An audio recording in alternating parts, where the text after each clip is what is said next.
and in which we don't necessarily have to waste so much materials, but that we can actually create a new way of expressing ourselves without having to harm the planet. I studied fashion design at Amsterdam Fashion Institute, and during my studies I realized that we couldn't continue this way. Back then, all these really worrying messages started coming out of fashion brands burning their stuff. Burberry takes extreme measures to protect its brand by burning millions of dollars worth of unsold merchandise. They just couldn't get rid of their stock, and of course the whole Rana Plaza factory crashed.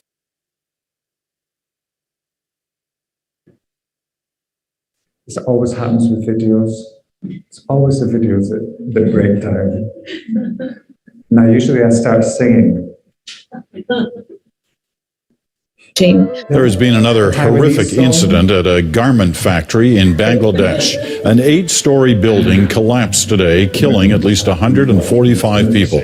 I think that was the moment for me where I thought, this industry is not sustainable and cannot continue in this way. About sustainability. There was, of course.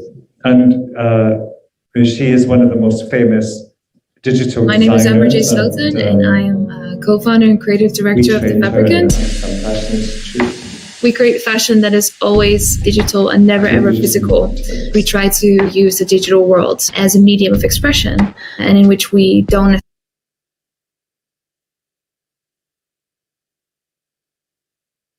Yeah, okay. So over the last decade, the digital transformation of fashion has been largely focused on digitization. And that's taking the analog and making it digital. So for example, scanning a photograph and making a PDF, analog into data. But this focus had no real urgency to change the business model of fashion.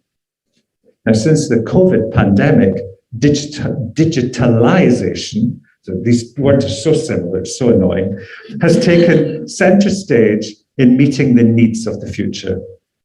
Now, digitalization is about process, about the workflow, what you do with the data, forcing companies to remodel their internal and external processes and embrace entirely new concepts of selling, promoting, and storytelling, such as non-fungible tokens, NFTs, and the metaverse. Now, as an educator, which primarily I am, I think it's always good to be clear about definitions. What is the metaverse in Web3? What is the difference? So, next slide. So, the metaverse is basically a concept of digital connected places where people can work or socialize and meet. And it is a combination of social media, virtual reality, video conferencing, and cryptocurrencies all in the one place where 3D avatars can spend money, play games, and conduct business. Mark Zuckerberg, the CEO of Meta, refers to it as the next frontier. I usually lift my hand at that point, but I can't do that. Next slide. Now, the metaverse is closely interconnected with the concept of Web3. Now, Web3 is based around a public blockchain and decentralized technology. Crypto and the technology behind it forms the backbone of the metaverse, with a currency underpinning buying and owning, while blockchain systems enable apps for activities like shopping and gaming, and NFTs, which are non-fungible, meaning that they are immutable. They cannot be replaced by something else. So the metaverse and Web3 are changing, can change the way we understand and engage with fashion. It will become normal to move freely between different virtual worlds and communities with the help of virtual and augmented reality, changing our definition of reality. Next slide. Now, in February 2022, Kering announced that it had created a team fully dedicated to Web3 and the metaverse, as well as individual teams for Gucci and Balenciaga. They pointed out 3 potential metaverse opportunities for luxury: NFTs linked to physical products, virtual products, and smart contracts that give revenue from secondary sales. Next slide. The luxury industry has also been very much attracted by the possibilities of the metaverse and NFTs, which one could say raises many questions about a new definition for luxury. For example, the Gucci.IES bag costs around $3,400 in real life. A virtual NFT version of the same bag reportedly resold last year on Roblox for roughly $4,115, or the Roblox equivalent, because Roblox have their own currency. People buy items on Roblox with virtual money called Robot. And when a virtual item gets sold on Roblox, 30% of the sale goes to the creator, 40% goes to the seller, and 30% goes to Roblox. Roblox says about 48% of their users are under 13. Under 13. Why is Gucci selling to under 13-year-olds? So is the main driver here about engaging with the metaverse to ensure that they have future customers? Now, Cathy Hackl, who's the co-founder and chief executive officer at Journey, recently said, oh no, that's not there. Younger generations want to be authentically themselves in the physical and digital realms, and part of that is who they are virtually. So direct to avatar will be important for fashion brands. So the promise of the metaverse is without doubt questioning our conceptions of how we see fashion. Among luxury brands, Gucci is certainly a leading early adopter of metaverse technologies and are collaborating with other brands in the digital space, such as Sandbox Metaverse, Adidas, and more recently with the company 10KTF. Next slide. Now, what does this say about the future of fashion craftsmanship and quality if luxury is selling on the metaverse? If luxury brands are also selling in the likes of Roblox. In a recent webinar, Kerry Murphy, the CEO of Fabricant, acknowledged that what is needed to realize the digitalization of fashion is a fusion of different craftsmanship. Traditional physical designing, making, and manufacture has to be connected to 3D design and then placed on the blockchain. As Murphy explained, the challenge is establishing a common language of understanding. So this is on the board. For luxury, it needs to be fashion in front, 3D being the enabler and blockchain the foundational layer, giving the provenance and the ownership. The future of fashion is the communication between traditional design and technology, but it will be a while before we get there. Provenance is, of course, essential for the luxury market. Digitizing physical luxury goods with digital product passports or digital twins and NFTs will ensure this provenance. Next.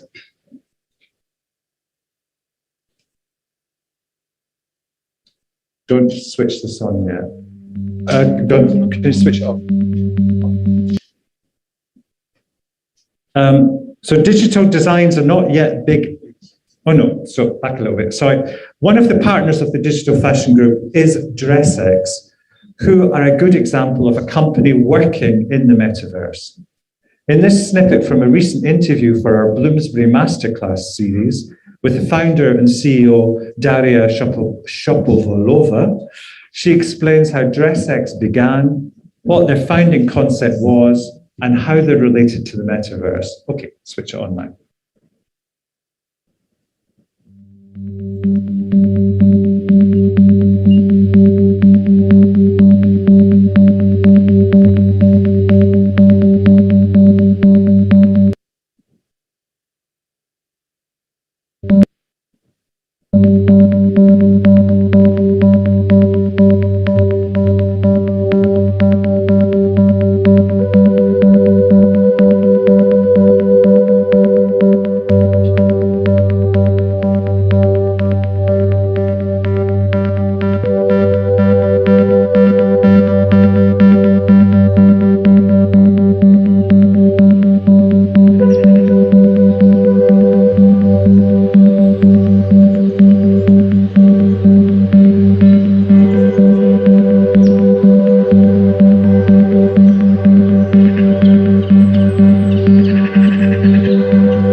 Daria Shapovalova, and CEO and founder at DressX, previously in media and fashion for 15 years, and happy to continue in fashion tech. It was started in the middle of pandemic, August 2020, when we officially launched it. Obviously started to work on it a little bit before. It was almost like first myself and Natalia who were kind of thinking of what we shall do next, especially in fashion tech with all of our background in fashion, also different types of background, but very complementary. And then we also met a third founding team member at DressX just before the launch of DressX, and we kind of understood that we lack this like technical person, and she comes from the technical background, so it was a good combination of very different skills. And we were all in Los Angeles, locked in our houses, and we were thinking that like fashion will be consumed differently and is already consumed differently. Here is TikTok, here or the social media. Why don't we launch a store where we will sell the clothes that don't exist but can be applied on your photos, so you can post easily to your social media without actually leaving home to make the new fashion story, for example. So that's one of the thoughts that we had. And at the same time, sustainability was always a big issue in fashion. So how we can ask people to consume not less but differently, like something you can buy in digital only universe, and some items you will obviously continue to purchase in offline as well. And basically we wanted to create the tool that will help people to consume fashion differently, for it to become more sustainable, more fast, more digital, but fast in the sense of delivery, not in the sense of fast fashion. So we really wanted to break the rules of fast fashion.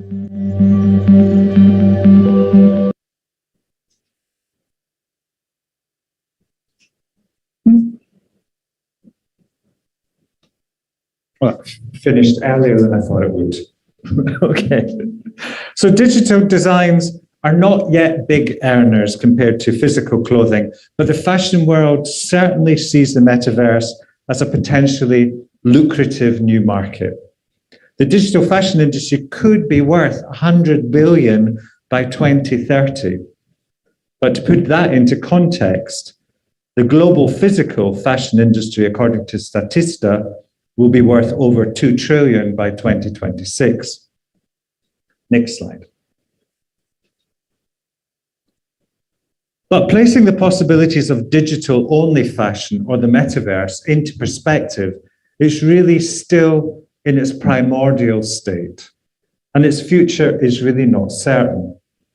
Metaverse had invested a staggering... Oh, actually, go back one. Sorry. Yeah, that one, stick that one. Yeah, no, the next one, that one. Sorry. Because I'm talking about him now. So Meta had invested a staggering 100 billion on metaverse research with little to show for it. Zuckerberg's newfound metaverse obsession could be seen as a preemptive virtual land grab for what is generally agreed to be the future of the internet. But earlier this month, Meta trimmed its workforce by another 10,000 after an 11,000 reduction last November. It was the first time since Facebook was founded 18 years ago that the company announced mass layoffs. Zuckerberg has now announced they will be focusing on AI. Well, for me, that's a completely different presentation. So it's really a bumpy ride at the moment for the metaverse. But before considering what the future of the metaverse might be, let's step back a bit and consider the promise of the metaverse and Web3, how the promise of the metaverse and Web3 is affecting developments in the traditional fashion industry. Next slide.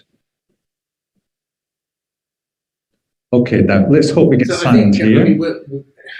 I find it ironic that that there's this thing called the metaverse now, and that it turns out that Hanish has been working in the metaverse for the last 15 years without knowing what it was. So I think if I think about, so there's big technologies. I don't think there are many big technologies that have excited me over the course of 15 years. I think many of them come and go. Okay, sorry about this. Yeah, that's not to say they're not important, but everything's about 3D. I can't make you read all that. Everything's about VR. I'm not saying it's so. This is Jonathan Chippendale, the CEO of Holition, and Holition is an award-winning digital retail agency e-commerce that shapes the future of consumer social media in fashion and the beauty industries by humanizing technology. It's a part think tank, part digital studio, and Holition is a synthesis of whatever the metaverse experts, is. By the way, the scientists, filmmakers, artists, and mathematicians. Designers, technologists, and other curious minds applying the cross-disciplinary knowledge to deliver innovation. When I think about Web 2, in this snippet, Jonathan is answering a question about the challenges the fashion industry is facing today, particularly related to the metaverse. Now, what he's saying is that the metaverse is a really important new technology. But it takes a long time for these technologies to actually I'm not interested in the be metaverse. embedded in I'm interested society. in the physical metaverse. I'm interested in the I connection think we just between move the on two. because it's I'm interested in too some difficult to read piece of on work this. that said that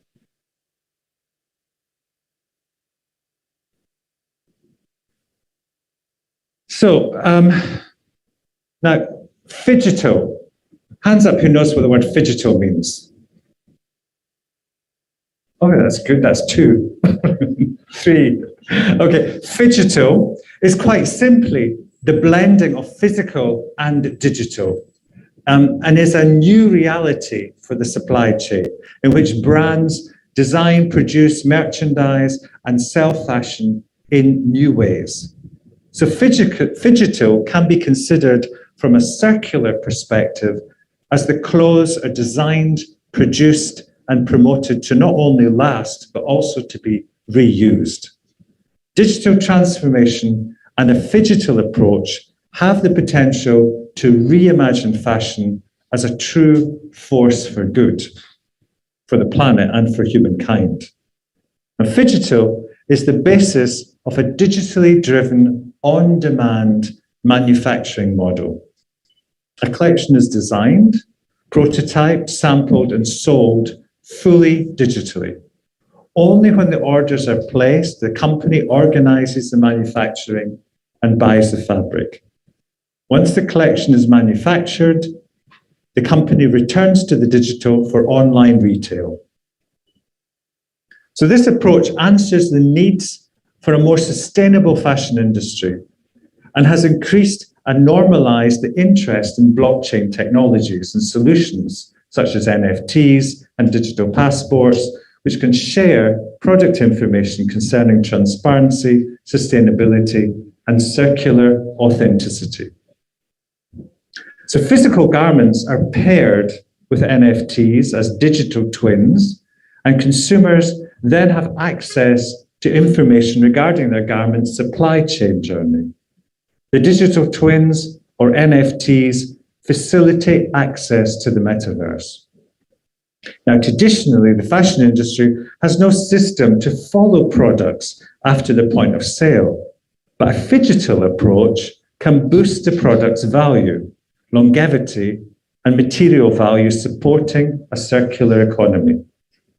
Now, the data gathered helps to improve quality and recycling processes by maintaining a connection with the product after it leaves the store, and digital twins allow brands to also earn royalties from secondary sales. Next. Now, the Digital Fashion Group, our research methodology is practice-based, and we believe that best knowledge is that of experts. For this presentation, I'd like to focus on one use case. Platform E, based in Porto, is a technology company founded in 2015, which includes Farfetch's CEO, Jose Neves, and Net-a-Porter founder, Natalie Massenet, among its founders and investors. Between 2019 and 2020, they launched Digit, a digital agency specializing in 3D digital product creation and animation, and Skinvaders, a next-generation platform for in-game branded skins and in-game digital assets at scale that's connecting brands with the metaverse. In recent years, they built a global network of digitally savvy factories ready to produce on demand in record time. In addition, they have partnered with Housespring to build the factory of the future in the north of Portugal. And we interviewed Gonzalo Cruz, the CEO for our course Digital Fashion 101. In this snippet, don't play it yet, no, leave. Gonzalo describes how they work with digital and how they are changing the fashion business model from a push system to a pull system. Now, we might not have sound again, so this time I'm definitely going to sing a Taiwanese song. Next slide. My name is Gonzalo Cruz. 5-6 years ago, I was just discussing life with a good Technical friend person. of Farfetch, and we ended up partnering and creating Platform E. Oh, it's such a shame. We have started selling fashion without producing it. So whenever we do a 3D of a beautiful dress, jacket, shirt, pair of shoes, whatever it is, So we don't need to produce physical samples. With our technology, both the software and also the service of producing 3D, you know, companies we can actually publish too many garments. a beautiful product in 3D with incredible visual quality. And actually, we can offer that for people to buy, as they possibly can. and we change how the fashion industry operates, because in a way we're changing the business model. So, Fashion's business model is essentially the same. AI I would say what people are actually for many decades, maybe 70, 80 years, it is a negative working capital model, meaning you can ensure we invest in producing stock inventory, so we will have a cost there, we will have a negative cash flow, we will produce batches, we will produce inventory, physical products, and then we will push it to the market. And with all of this, we can design a different system. Okay, so Platform E has recently developed a new collection, Balaclava, which is a case study for phygital fashion and answers the needs Murphy points out concerning Web3 embracing Web2. Balaclava is a physical brand engaging with the metaverse with a sustainable approach. Balaclava has a focus on how NFTs are employed to enhance the user experience. But the purchasing process is a recognizable e-commerce process. So when the customer buys a garment, they receive the NFT of the digital twin version in their inbox. And during manufacturing, the digital twin is linked to a physical tag on the garment. And in an interview for the Digital Fashion Group Group's course, Louis Iachensky, Platform E's VP of Marketing and New Ventures, described Balaclava's aim as to make the onboarding user-friendly for customers who are outside the NFT or web space. There is no minting, and there is no necessity to log on with a crypto wallet. Balaclava's objective is to make this transition to Phygital as smooth as possible, especially for the gaming audience, who are still skeptical about NFTs, according to Iachensky. So other key benefits of working with NFTs and blockchain technology for fashion brands is the prospect of the digital passport. Now, the digital passport has been introduced and recommended by the European Commission for the beginning of 2023. It's already happened, although not many companies are actually doing it. And this new form of care label is included with also traceability and provenance. So by using and storing a garment's data on a blockchain, a company can also remove much of the manual authentication process that most of the luxury brands have. An NFT is unhackable and is linked to the garment by an NFC. An NFC is a near field communication. It's like a QR code. And it's a physical tag on a garment or accessory. The Platform E acknowledges that a Phygital approach still needs considerable work in solution designing and process technology development to ensure the best system to distribute digital fashion and active on-demand manufacturing upstream. As Gonzalo Cruz states, well, you have to take my word for this, he did state, one thing is clear, one thing without the other will not work. There is no point having great 3D assets if nothing changes down the line.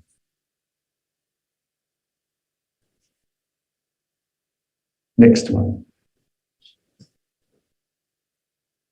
Now, this is the one I do not want sound.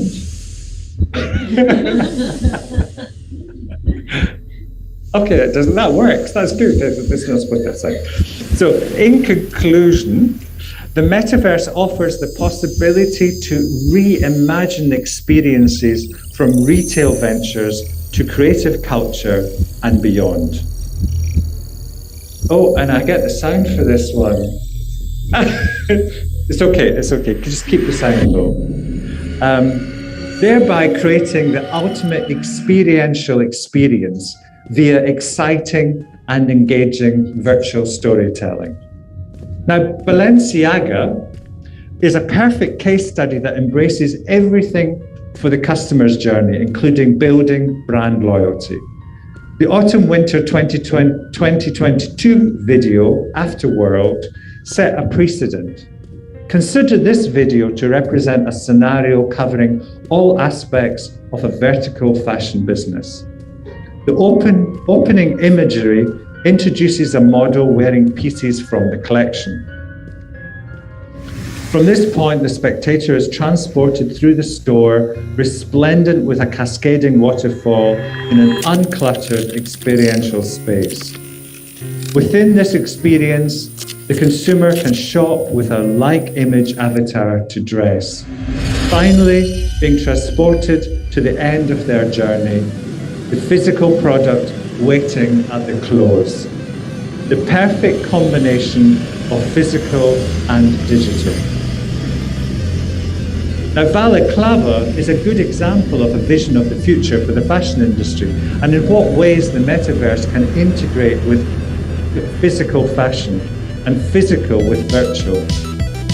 But there must be considerable technological development and consumer onboarding before the promise of the metaverse becomes a reality and digital fashion in general can scale.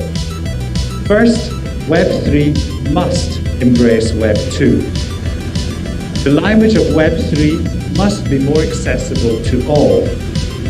Then PFP, personal profile pictures, and avatars must take off.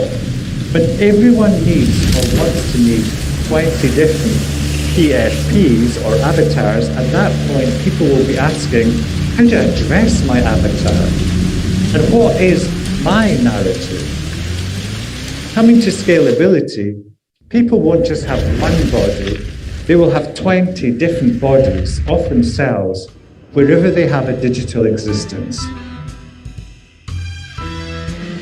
AR is the big unlock for the metaverse. I believe that we need the hardware innovation of smart glasses to go to the next step for the metaverse. Everyone's excited about Apple AR glasses that are coming out.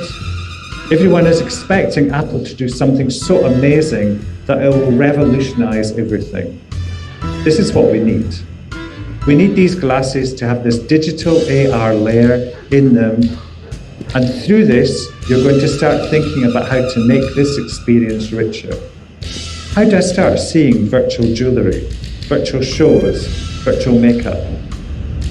Once the hardware innovations move to the next step, one may imagine that this unlock will be blurring the lines between the real and digital worlds.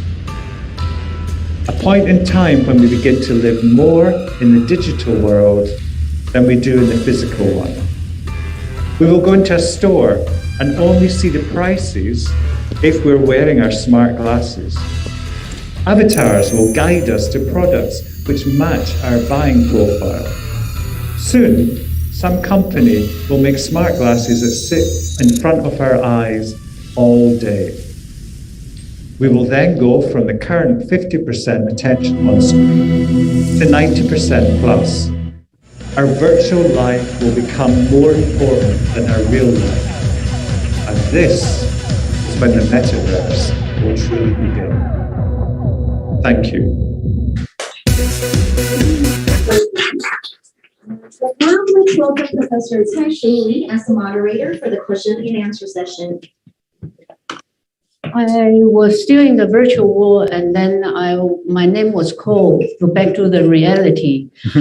Because of the time constraints, so I only give some comment about what you say. Before we open the floor, but I don't think we have time.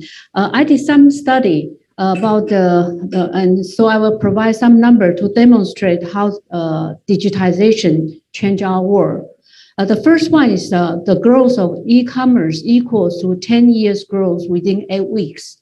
10 years versus 8 weeks. And the second one is online appointment grows 10 times within 15 days. The third one is Disney video audio platform only took 5 months to reach the subscription of Netflix, who took 7 years to achieve. So it's, again, 5 months versus 7 years. The last one is more amazing. It only took 2 weeks to have 250 million students on online learning.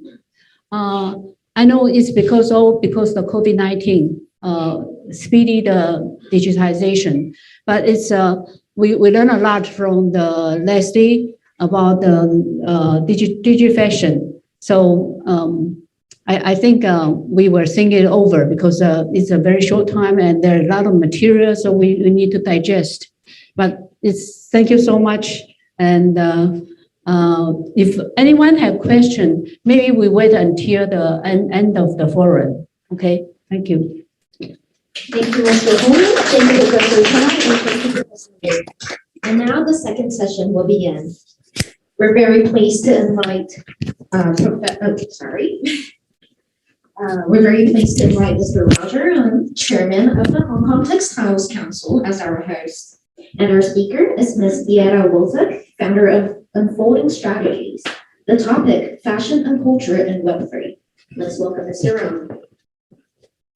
Okay, thank you. Perhaps maybe I share a little bit of experience on how I become living in a multiverse. Because usually when I attend a conference, then people will address me as a doctor. You will address me as doctor. Mr. Yeah, that's a Cantonese pronunciation. And so actually my Taiwanese friends will call me Dr. Wu, because that's the proper Mandarin pronunciations. And my American friends will address me as Dr. Ng because there's no vowel sound in NG and my last name is NG. And I would suspect that when we get the last name from the Hong Kong government, most likely the British was thinking about like an NG, when we have taken a movie, when it's very no good, then they say NG and then you need to repeat it again, right?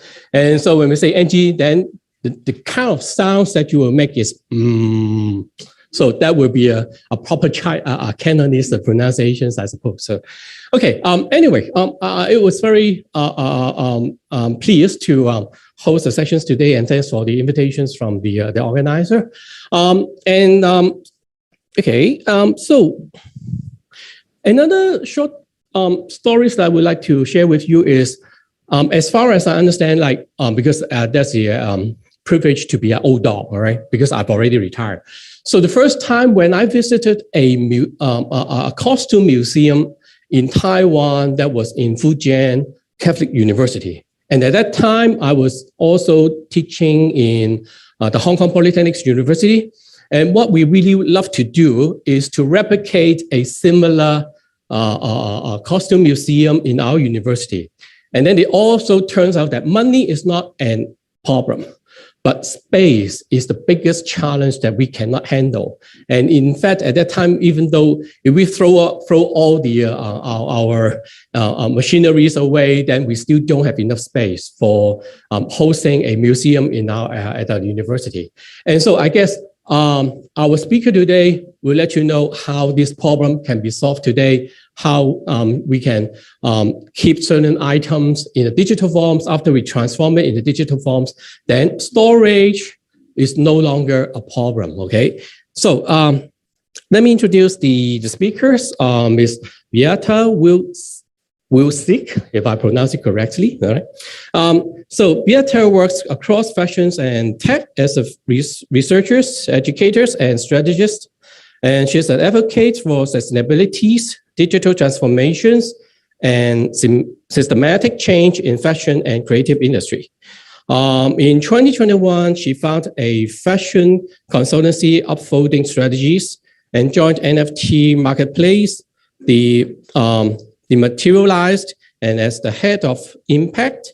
Unfolding Strategies is a Berlin-based consultancy and research lab for digital, diverse, and climate-positive fashion futures.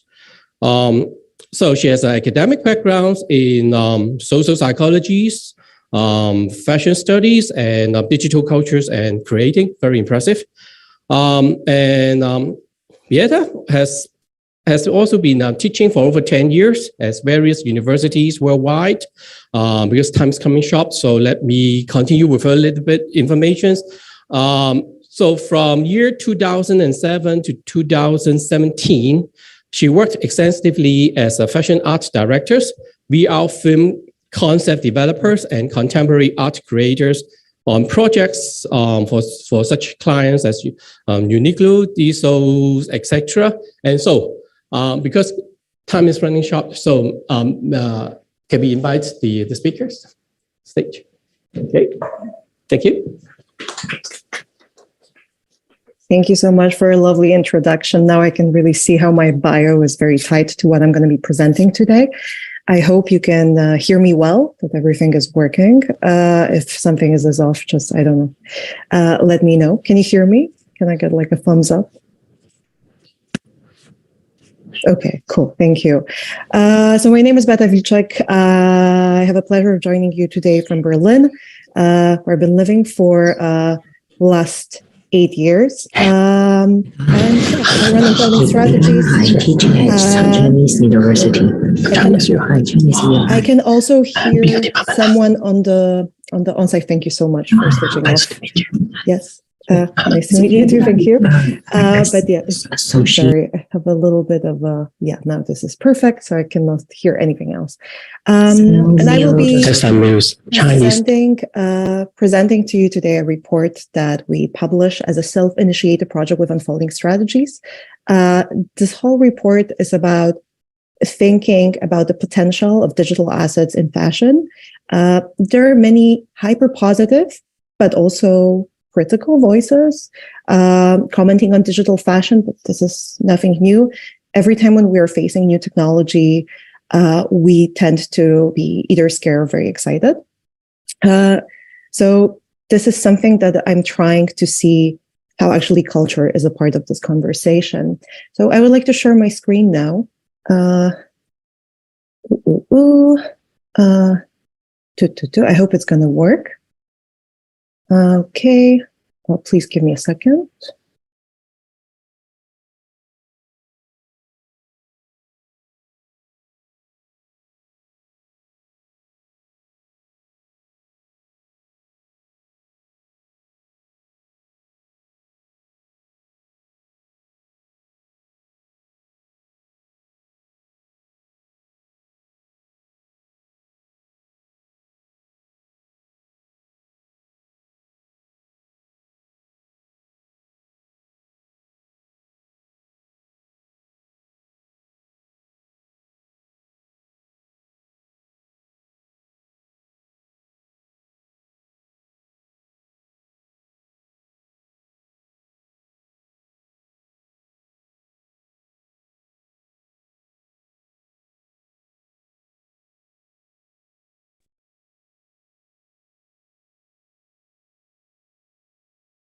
Very sorry for this little technical difficulty. I hope that you can see me now and that everything will run smoothly. So I would like to share I hope you're seeing my screen now, and we can start with the presentation. Okay. So our report is a part of Unfolding Strategies Insights. Is the first one that we ever published. And as we are a consultancy, but also an education lab, it's important for us to do research out in the open, but also share with our community our findings, the things that we find interesting, curious. Currently, I'm writing up a paper which will be published in a book coming up later this year. It's published by a Danish university. So I also will be supporting some reflections on this presentation as I present reading the text. So please be gentle. For now, it's just a draft. And the question I was very intrigued with was, how can digital assets support cultural heritage and cultural sustainability? And I know it's a rather lengthy question, but I think it's also important to differentiate between cultural heritage and cultural sustainability, because heritage in fashion, especially for example, luxury fashion houses, is a very, very big deal. And we know that, and we like to think that, I don't know, a certain pattern or print or a logo comes from 90s, 20s and been, meaningful and powerful until today, like for example, Louis Vuitton logo. But cultural sustainability also is very, very significant, as we are contributing to making new worlds and expanding the fashion system as we already know it, making it more virtual, more digital. There are also many claims that this world will be able to be more plural and embrace more people. So it's also crucial to think, whose stories get to be told, and also how does it contribute to the bigger debate on sustainability in digital fashion, because this is also a hot topic that I'm personally interested in. Oh, I cannot. Oh yeah, now I'm changing my phone. Okay.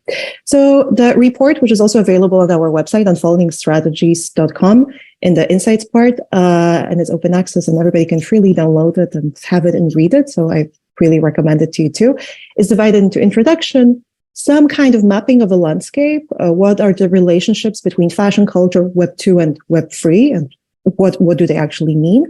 And then I will present 12 cases, 7 stemming from off-chain examples. So when fashion is digitized, digital assets are involved, but the blockchain is not involved, and then on-chain. I will explain why and share with you key takeaways, thinking actually what digital assets can do for fashion and culture. So as I said, Unfolding Strategies is a consultancy and education lab for digital, diverse, and sustainable fashion Web3. We educate, train, design, and consult with fashion and lifestyle brands on digital fashion, social responsibility, and sustainability. We know that many fashion brands, I think there's much more now than 100, create and sell digital assets, such as NFTs, but not only in the last 2 years. As digital assets are becoming the new normal, we need to investigate what values and cultures do they sustain, and how can they support diversity and plurality in fashion. We selected 12 cases where brands, designers, and artists introduced digital assets in support of cultural heritage and cultural sustainability. We divide them into 2 categories. So yeah, now I invite you to unpack them with me.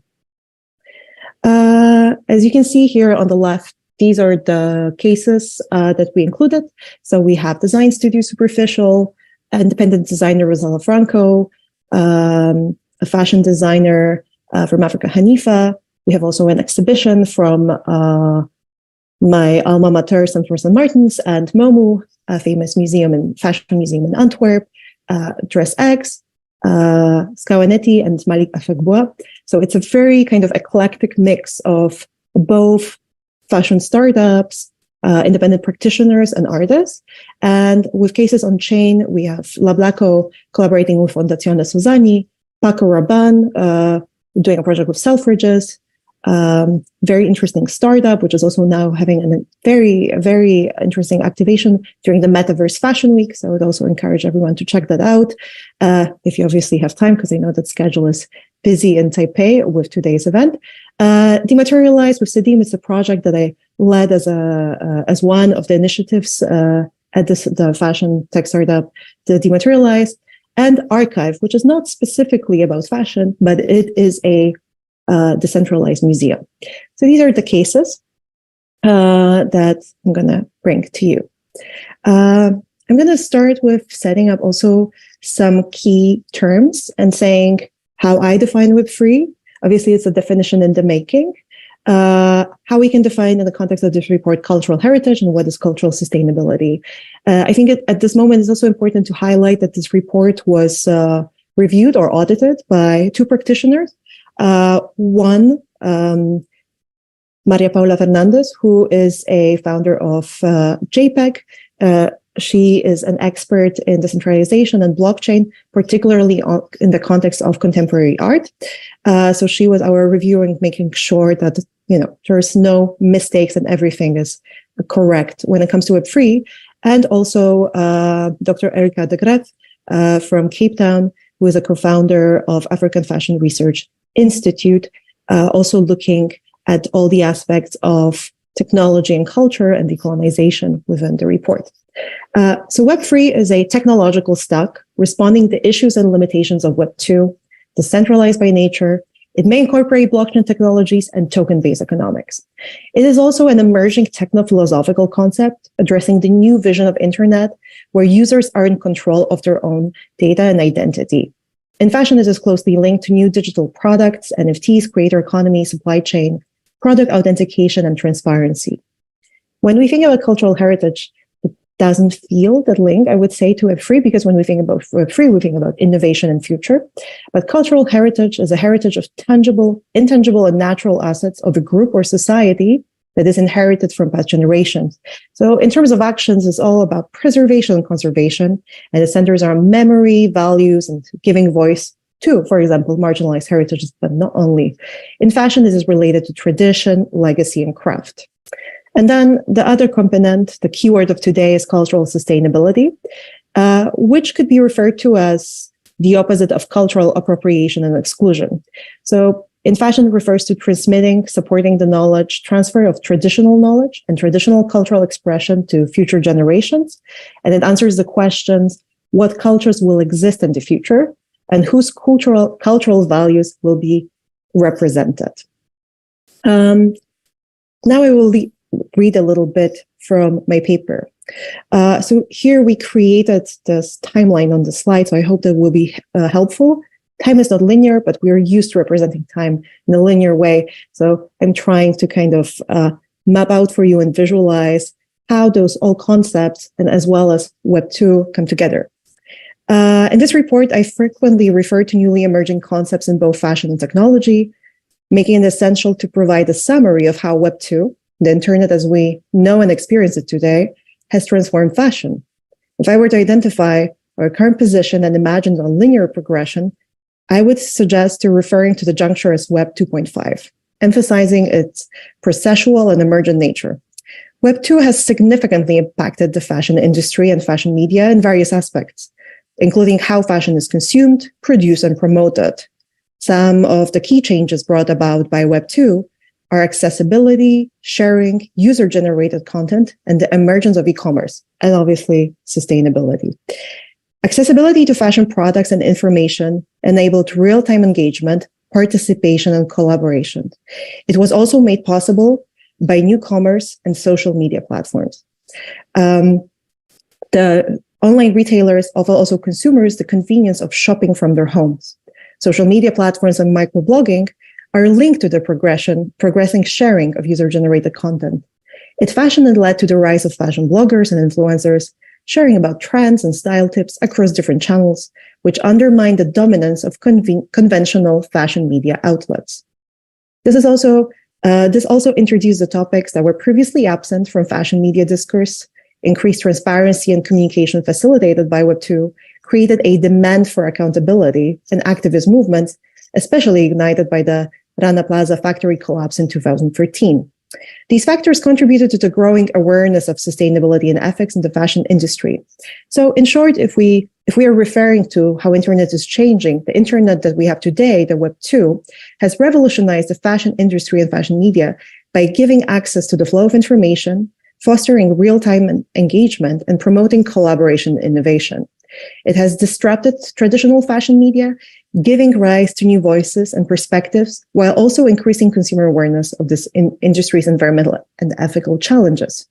In the context of cultural heritage and cultural sustainability, the emergence of fashion exhibitions and their documentation, as well as microblogging leading to creation of independent archives, are particularly important. So I would like to take 3 examples how actually what to me is very interesting about how Web 2 transform how we engage and how we archive and preserve fashion. Fashion exhibitions are actually, we can think, a quite recent phenomenon and a successful one when we think about famous exhibitions like Alexander McQueen and V&A, or all the exhibitions at Metropolitan Fashion Institute in New York. There was one exhibition in my life that I really wanted to see, but I didn't, but I also kind of did. It was a Hussein Chalayan retrospective at Design Museum in London. And because it was in around maybe 2007, 2010, this is the time that exhibitions are already starting to be documented very thoroughly. We don't yet have that much opportunity to virtually navigate the spaces. Like for example, if anybody wanted to see the Comme des Garçons show at the Metropolitan Museum, that was possible. Here it wasn't yet. But because of a very good documentation, I felt like I saw the show. So this kind of unlocks a possibility of attending it virtually. Obviously, it does not replace the experience of seeing the show in flesh, but it unlocks that possibility. Previously, that wouldn't be possible. And if we ask certain questions pointing into the direction of further decentralization and Web3, the question could be, what if the shows from the start would try to envision this duality of both digital and physical? So what if we would create those shows in a more physical format, and how NFTs could play a part in them? The second example is social media, particularly such platforms that were used for mood boarding or microblogging like Pinterest and Tumblr, because they put a lot of new and archival fashion images in motion. So fashion mood boarding and curating became a common activity that everyone could do. Still, the question lingers, who really owns those visual collections, and what happens when the platform ceases to exist? And who gets to say what's included and what's excluded? There are many famous cases of censorship, for example, on Instagram. So these are also quite crucial questions that can also be addressed in some case. They're also addressed in the case I will present in a second. And the third example is archives, which are pretty much stemming from independent building of certain platforms or making archives on social media. One of the good examples is Fashion Race Database. It's a quite formal example where an interesting project that was embedded within university by Kimberly M. Jenkins actually got out from university and now has a life as an entity, as a startup, as a business on its own. And Fashion Race Database raises such important topics as cultural appropriations, politics of visibility, and decolonization. So it kind of inserts and questions and produces context for the images that, for example, were missing on Pinterest, on Tumblr, and they were not rotating in what we would call in the past a typical fashion visual vocabulary. Another example that, for example, exists only on Instagram is Asian Fashion Archive, that aims also to show a plurality of different Asian fashions and cultures. So it can also further answer question, what if fashion archives would incentivize creators and bring communities together? And also, what if a particular community could contribute as a group or different groups to what is actually being archived? These are the certain questions that the projects I will show you try to answer. I will start with the examples that are not using blockchain technology. The first one, and I think one of the first projects where I saw digital fashion and was a bit out by it, I was quite impressed, mainly because I like the choices of what they digitized, was a virtual fashion archive created by Superficial Studio in New York in 2019, where the design studio took archival fashion beyond its physical form, digitizing such garments as Issey Miyake, Please Please. Here's a dress from 1996. The main aim was to give access to a wide audience from around the world so they can discover and appreciate these garments. The archive is not very big. It's only 6 silhouettes. Some of them are Miyake, some are Comme des Garçons. So it's not many silhouettes. It's a very interesting project already thinking, okay, if we digitize fashion piece, it can also be interesting for other people to engage with it. What is also quite fascinating is the movement that we can see in this project and how the garments stretch on their own. I don't have it here on my slide, but I really encourage you to check the website. There's something very seductive visually about it. And this idea has been taken, I would say, a little bit farther towards a cultural and social context by a former student of mine, Rosella Franco. I was supervising her MA project at AMD Berlin in the master program called Sustainability and Fashion Creative Industries. I was co-supervising it with Professor Federica von Bedel-Parlov. And Rosella had this interesting idea of taking certain examples of weaving and beading and embroidery that are native to part of India that she knew very well, and preserving them digitally, and also using this opportunity to create a platform where artisans could be connected with other designers. So here it's all about preserving craftsmanship, but also connecting artisans and designers. So it has also this buildup of an interesting business model. It only was a prototype, but I still think for the time when it was envisioned in 2020, it was a very interesting initiative. Other examples of digitizing garments and telling cultural stories is Hanifa, a fashion brand created by a Congolese designer, Hanifa Muvemba. She introduced digital assets during the presentation of her Pink Label Congo collection in 2020. And in this case, we could see that in the visible model, so there is a ghost of a body, but there's no body, like in the movie Hollow Man a little bit. This is something that we saw in 2019, 2020, and 2021, like quite a lot, with also brands like Fabricant. So there's this like garment magically floating on the screen on an invisible body. And her garments are interesting because they were also largely inspired by the landscapes and colors of the Democratic Republic of Congo. And she just had her virtual show on Instagram Live. Obviously, this happens during the pandemic. She also used her work to shed light on the historic disparities in Central Africa and to raise awareness of the abuse, extortion, and forced labor of illegal coltan mining. And here is one of the quotes that we thought was important for our report, that Web3 is not only about the future, it is also about preserving the past, creating inclusive spaces, and giving access to people, their stories, and perspectives. Then another example, I would say, again, more classical and more formalized, as associated with serious university research and a very beautiful and elegant exhibition making. It's a show, Exploding Fashion. I think it's titled From 2D to 3D, which took place at MOMU. And it was also a research project at Central St. Martin's, and it explored how pattern cutting in 20th century fashion could be understood through practices of making, unmaking, and remaking. And it reverse engineered 5 historical designs, one by Madeleine Vionnet, one by Charles James, one by Rei Kawakubo, one by Halston, and the last one by Cristobal Balenciaga.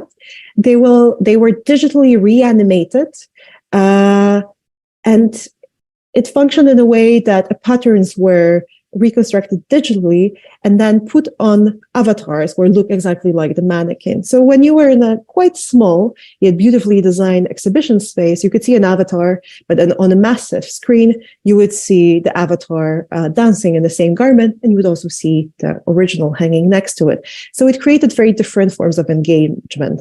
There was not much within the show how those digitized patterns, those digitized iconic garments could be used, studies remade. I can imagine that they could be really beneficial for designers or fashion students. They were predominantly giving this dynamic and lift form. So I think there's much more to explore, but I think for that we would need to dig a bit deeper in the research itself, not only in its presentation. Still a very interesting usage of an avatar as a mannequin and the digitized historical garment, making a storytelling within a show more dynamic and more active. Because if you've ever seen fashion exhibitions, they can be quite static, and there are always certain limitations on how to present historical pieces in fashion. Then another example, taking it more towards social causes, is a project by Leslie Patoka, Ukrainian designer, who digitized a traditional Ukrainian headpiece dedicated to Ukrainian Independence Day together with DressX. This coincides with a Russian invasion in Ukraine, and it's a part of Support Ukraine collection by DressX. DressX, both founders come from Ukraine, so this was also linked to that. And the spike of rice, one of the traditional Ukrainian symbols, reflecting the fertile soil and unity of the people. So here we have, on one hand, cultural symbolic, but also this kind of idea of fashion community coming together in unity in support of a particular social cause that the company is actually, and designer associated with themselves. Another example that is very inspiring to me and very fascinating, because also of a very long history of working with digital environments, body representation, and fashion, but not only, is a project which was presented during the Indigenous Fashion Week Toronto by Montreal-based Mohawk artist Skawenati. Skawenati creates projects that posit Indigenous futures, and she is known for videos set in Second Life. And I think today, doing research on Second Life, it's very important to think how fashion, life, business were envisioned there, because this is almost like a trial phase for what we're now seeing developing so rapidly with all the discussions, for example, about metaverse and how we're going to live there. So what she does is that she creates those videos based and set in Second Life, thinking what Indigenous life could look like in the future.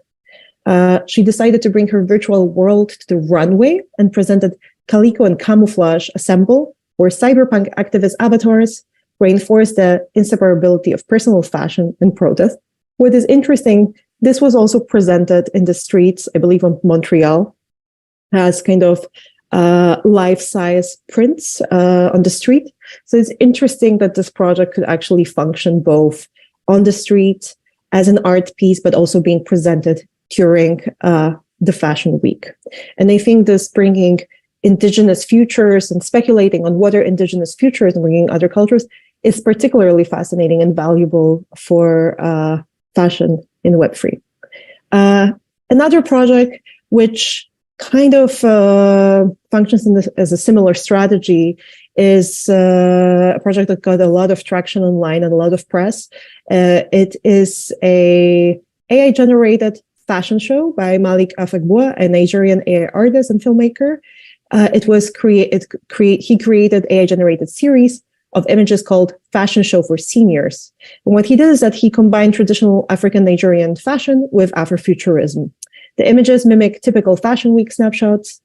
All the models are senior citizens. And with this project, he gave visibility and challenge what he sees as the marginalization of older people in society. He also used AI to test alternative scenarios and reimagine what potentially a fashion show could be. So again, giving visibility and testing alternative scenarios, it's a very interesting part here. And I would like to read this quote by Erika de Graaf and Angela Janssen. Erika was working on this report with us.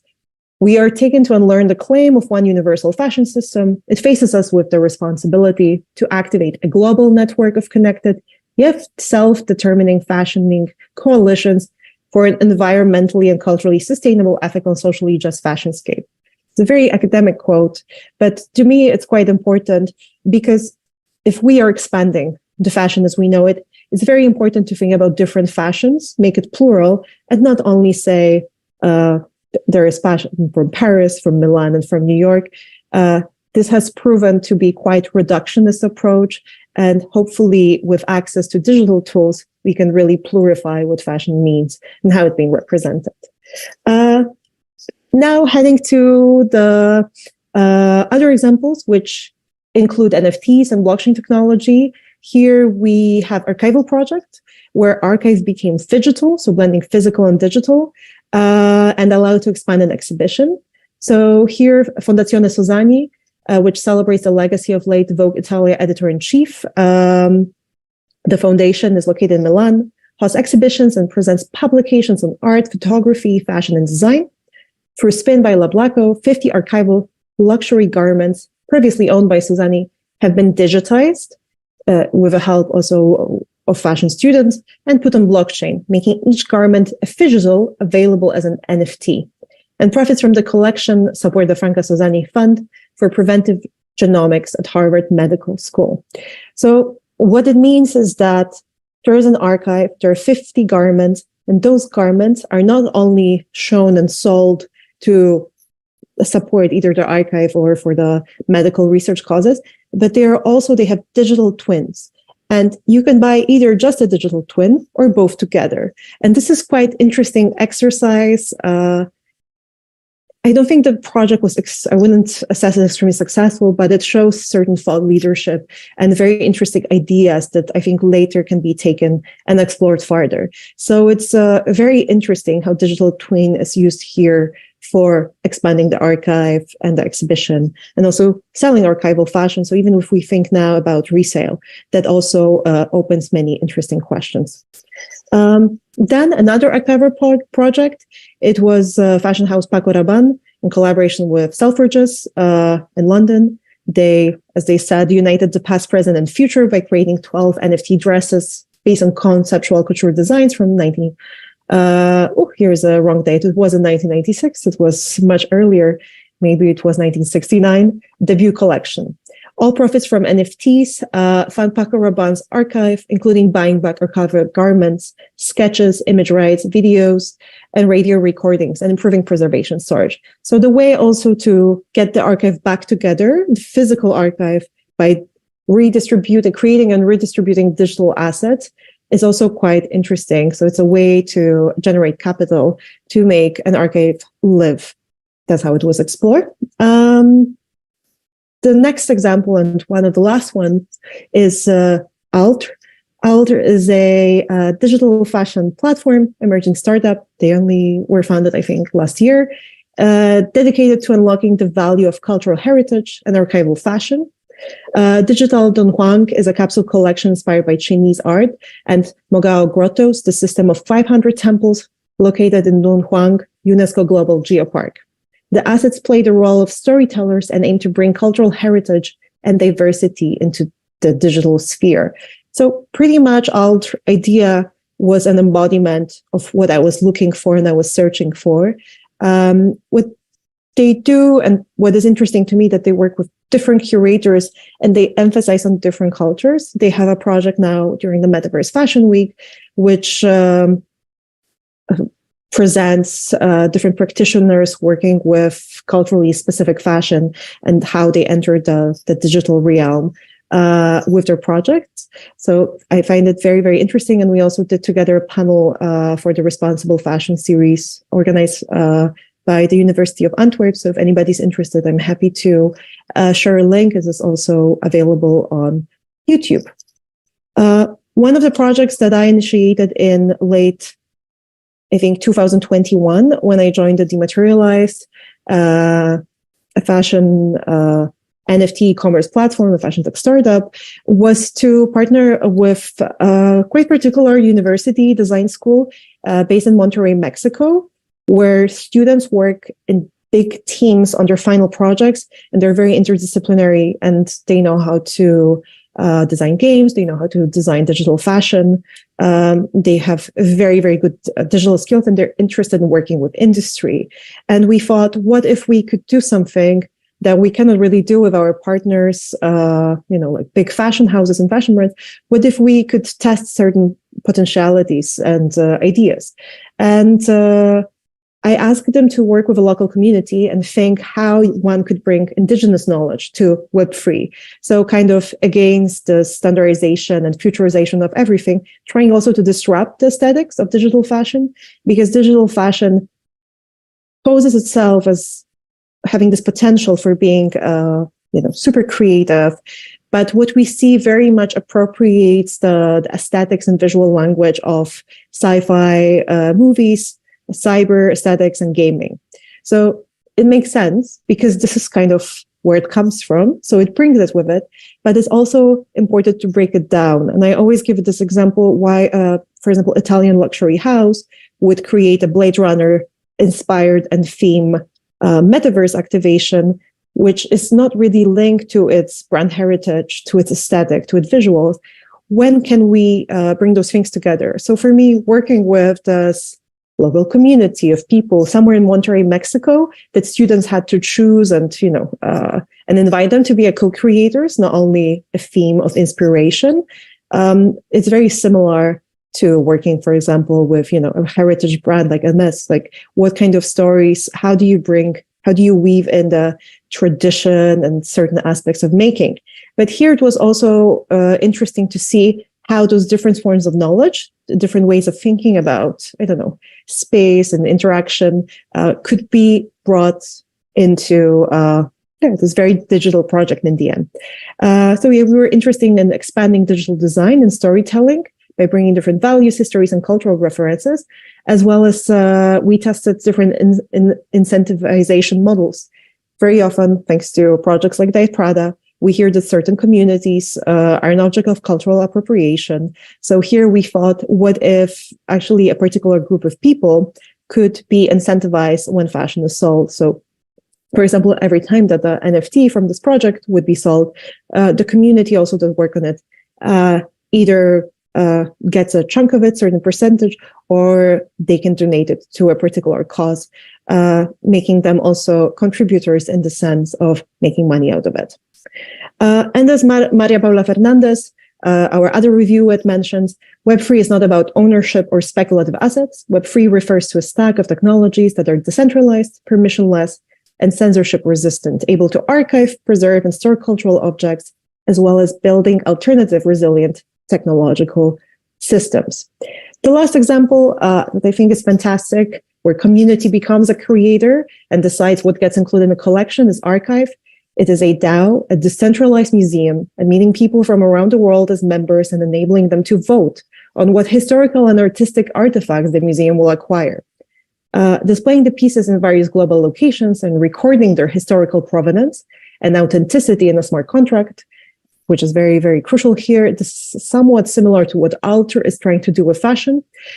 In September 2022, Archive community voted to include 3 cloth fans created by Vincent Patterson for Madonna's Vogue MTV performance in 1990. So community voted that they want those iconic Madonna performance fans included in collections, so they are. So it also always opens up this question, who curates the archive, who is in charge of it, who gets to say what was important and crucial in the past and what should be preserved. So to sum it up, digital assets in fashion can help to archive through digitizing, preserve craft, create access. They can also help put archives on chain, accumulate funding for archives, work with different communities. They can also incentivize creators, like we saw with the dematerialized Sedim examples, tell stories relevant to own communities, and reimagine past for the future. So yeah, that way they can embrace cultural sustainability and cultural heritage. Thank you so much. That's all. We are currently working on a new report, with more interest on user experience with the body. You can also contribute to this report. So you can also find it where this report is located online on unfoldingstrategies.com/insights. So yeah, you can find it there. I will now stop sharing my screens and I hope we will have some questions. Thank you, Ms. Wilson, for the wonderful presentation. And now let's welcome Dr. Wu as the moderator for the question and answer session. Okay. Thank you very much, Beatrice. You have a very eye-opening presentations today, and I'm very delighted. And actually, as an old dog, I can also learn some new tricks today as well. And so there are a few questions that we receive. All right. Okay. And so the first one would be like this.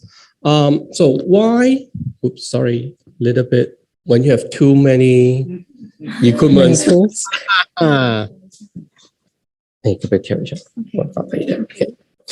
All right. So why are diversities and inclusions important in the content of a digital fashions? Well, I think if we think about digital fashion, it's a mix of two words. Like one is digital, second is fashion. So inclusion and diversity is important in everything digital because it affects everyone globally. And we can see that the world, the way it was shaped digitally by now, wasn't very inclusive, and it's particularly formatted in a certain way. Nevertheless, it positively impacts people's lives. So it has this twofold effect. When it comes to fashion, fashion by definition is also used to be exclusive. So somehow exclusion was imprinted in what in some ways we could define as fashion. But as the access to it is becoming more broad and more digital, it would be great to also try to challenge itself and learn from past mistakes and open up more. Also considering the shifting world economy and thinking about dynamic developments in, China, Nigeria, India. It's also important for fashion to, I think, lose a little bit of its global north dominance and open up more to the whole world and also enrichen it. Also kind of bridging the gap between what we consider high fashion and what is considered locally specific. Okay, thank you. And so the second question is, it seems community will be an important factor. Could you please provide a few suggestions of building up communities environment and how to encourage people to join in? That's a tough one. So my background is in social psychology. So it's all about, social psychology is all about thinking, what does the group of people do? What motivates them? And how to either impact or predict their behavior and what particular condition does that. So I'm quite amazed how very quickly we have swapped the term target audience, target group with community. And there's a lot of great things about it because somehow community gives this promise for everybody to be seen and to be able to participate. And that very much for such an industry as fashion, that kind of flips the whole order because, again, this exclusivity and distance is suddenly interrupted.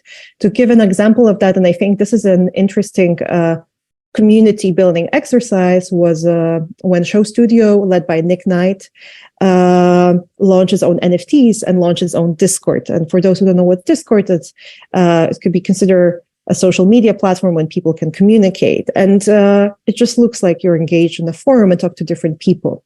And it was, to me, fantastic in the way that they set up the community and started growing and building it around the anticipation of the NFTs, was that I could see that whoever that was, I don't know, could engage with Nick Knight. And for me, when I was 19, I lived in London and I love Nick Knight. For me, he was like an absolute guru. Back then, I was trying to work as an art director and stylist. So he was like the hottest, most exciting thing. And to think now that I could just go on Discord and type and be like, hey, I love what you do, and there will be a response coming from that person, that's quite fascinating. And it also shows that places like Shoe Studio are giving into this kind of shortening of the conversation. But for fashion brands, it's very difficult. So we can also see many not successful form of building communities and engaging with them.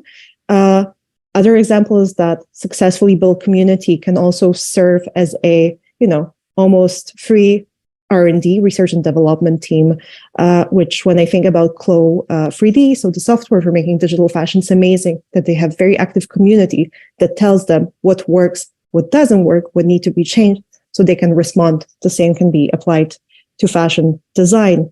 We don't like this jacket in yellow, please make it red.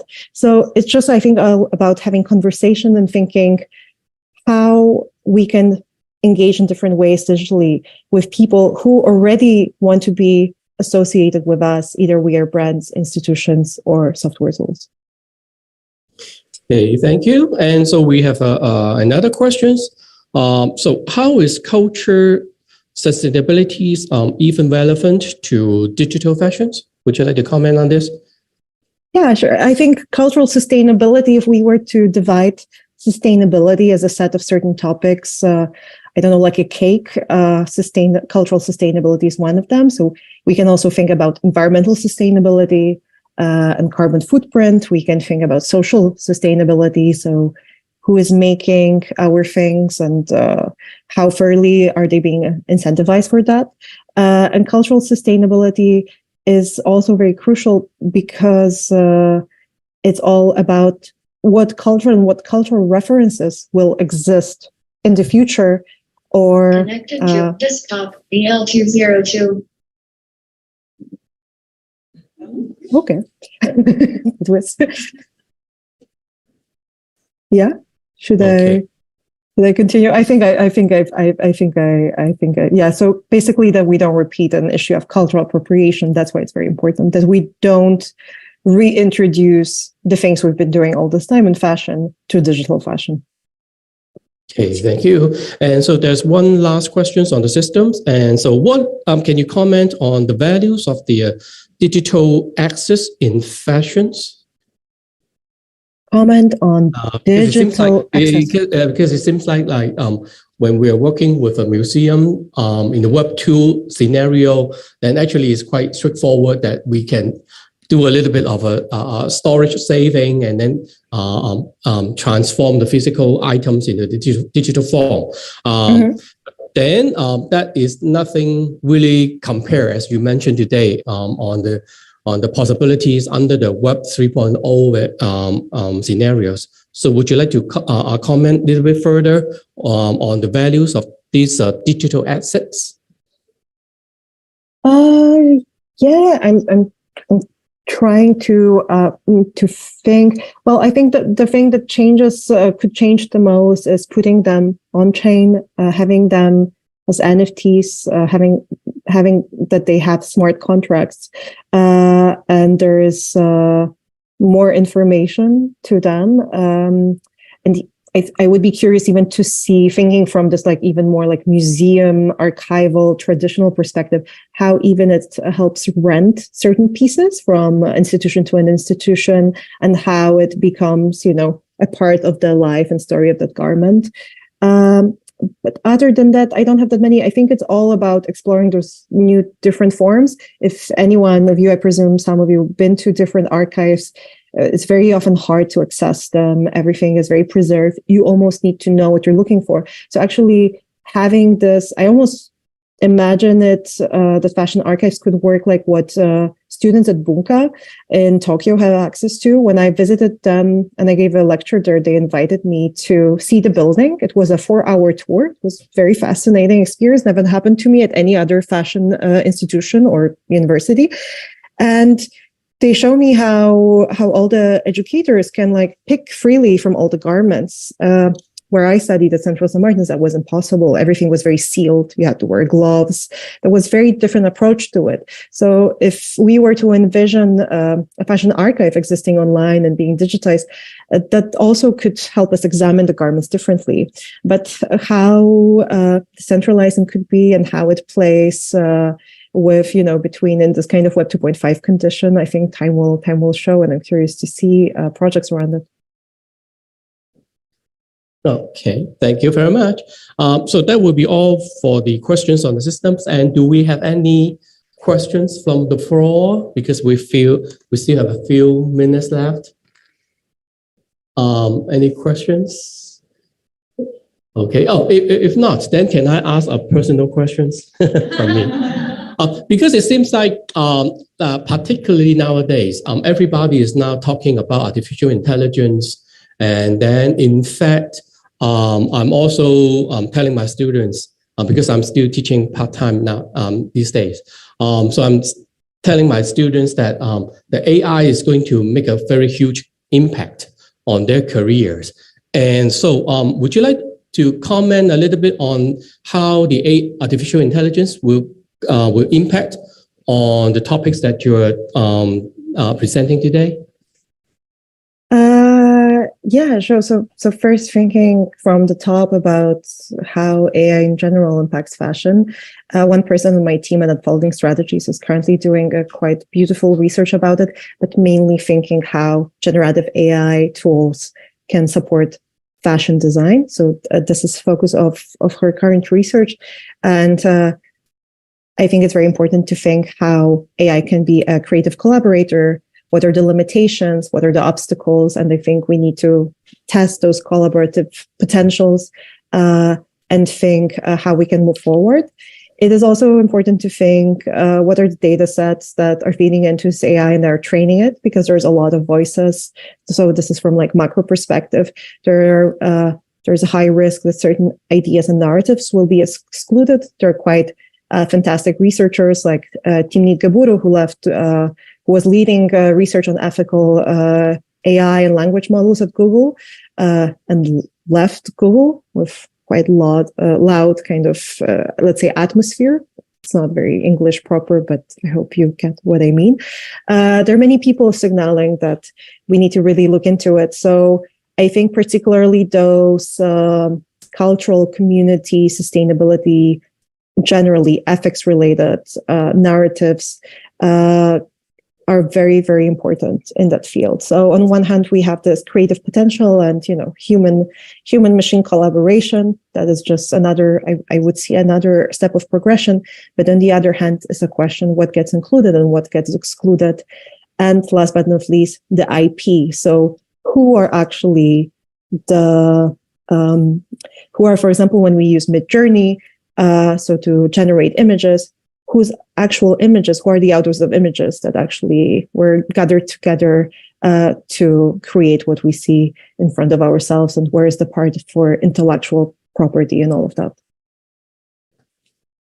Okay, thank you very much.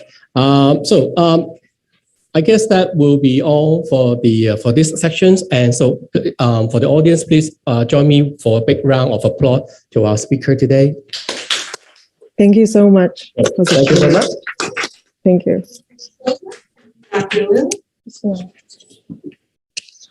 And now our third keynote speech will begin. Let us welcome Mr. Sean Schultz, co-founder of Digital Fashion Group, as our host. And our speaker is Mr. Cai-Kun Zhou, founder of Enlighten Law. The topic, digital asset and IP protection. What you should know before launching your digital fashion creation in Web3.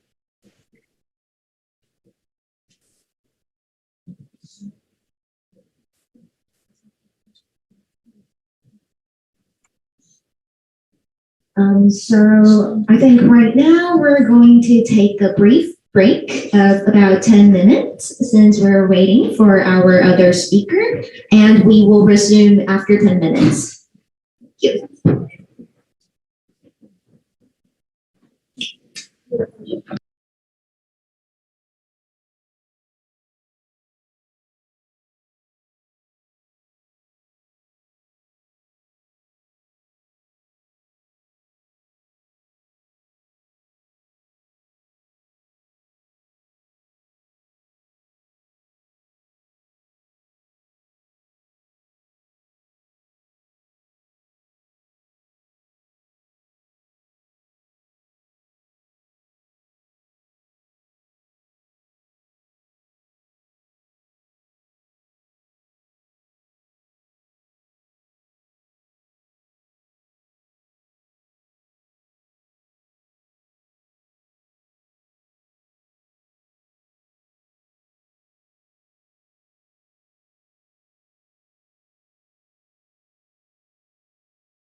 Hi,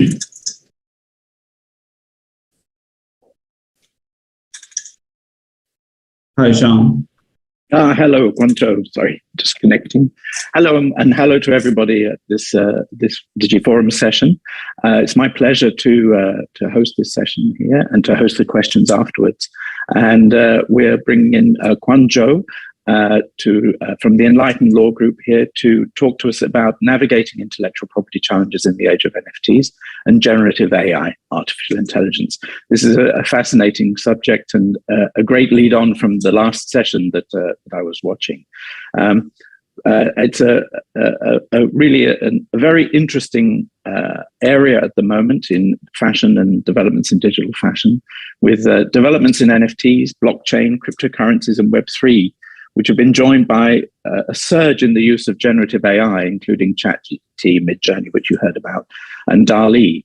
Now, these technologies are impacting many areas of the fashion industry, and they're introducing new issues to navigate and design intellectual property ownership, marketing, and business. And it's really just the beginning of a tsunami of digital developments that are going to be affecting the industry in the days, weeks, months, and years to come.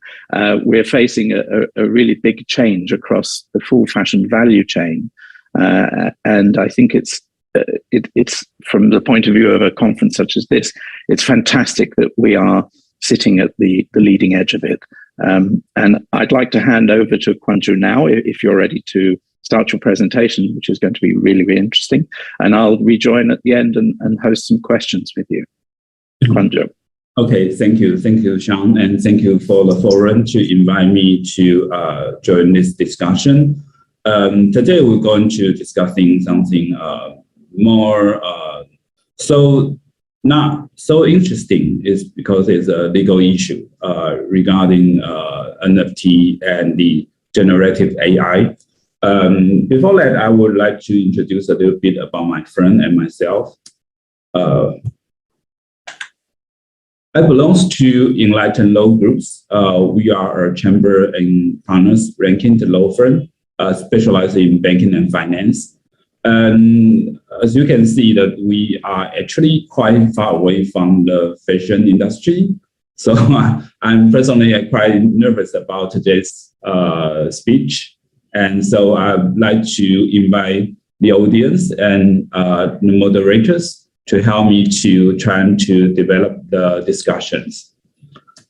And about myself, I start as a lawyer, working as a lawyer for probably 2 decades. And I qualified in Taiwan and China. I practiced in the Greater China regions mostly. And I specialize in banking and finance. I do a lot of fintech and cryptocurrencies. Myself and my friend probably would be one of the most famous law firms in the crypto community, especially in the Asian regions. And besides lawyers and also arbitrators, I'm appointed to the panel of arbitrators in China, especially in Beijing and Shanghai, and also in Japan. And so beyond that, I'm also a mentor at 500 Globals. We have a lot of new startups to start a project and start a business at all aspects, including legal and finance. Okay, so this is me. Just like I said, normally my daily job is quite far away from fashions, but I'll try my best to try to bring some discussion regarding the intelligence about the IP issues and urgent issue in the fashion area.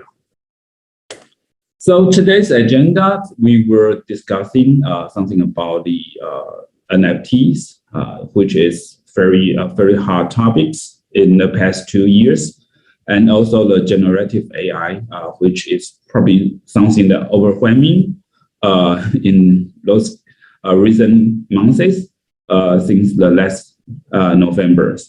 And of course, today the main issue will be related to the intellectual property issues in this rapid evolving landscape. And we will do some case studies because there's already some lawsuit and dispute happen related to these legal issues. Oh, by the way, today's PowerPoint, part of it is also generated by AI. Well, as a law firm, we are trying to also adapt the new technology to trying to reduce our daily job.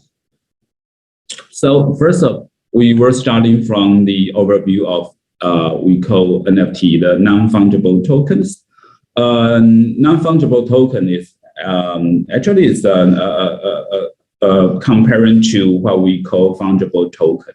Fungible token are more common to see and more commonly used in the crypto community. For example, Bitcoin, Ethereum, or the stable coins. They are what we call fungible tokens. They are used like some exchange media or some financial merchandise in the crypto community. However, the non-fungible token sometimes is to be seen like a representative of the digital artworks. So I have the subtitle for this slide. It says monetize the digital artworks. The picture in this slide is actually an artwork from a Taiwanese artist. Her team is called People Pleaser. They're also working on a very famous project called Shibuya XYZ. It's an animations NFT project. NFT is to be seen as a very unique digital asset on blockchain technologies. And sometimes it will represent the ownership of the digital items, or sometimes even physical items. And it could be an art, a collectible, or virtual asset.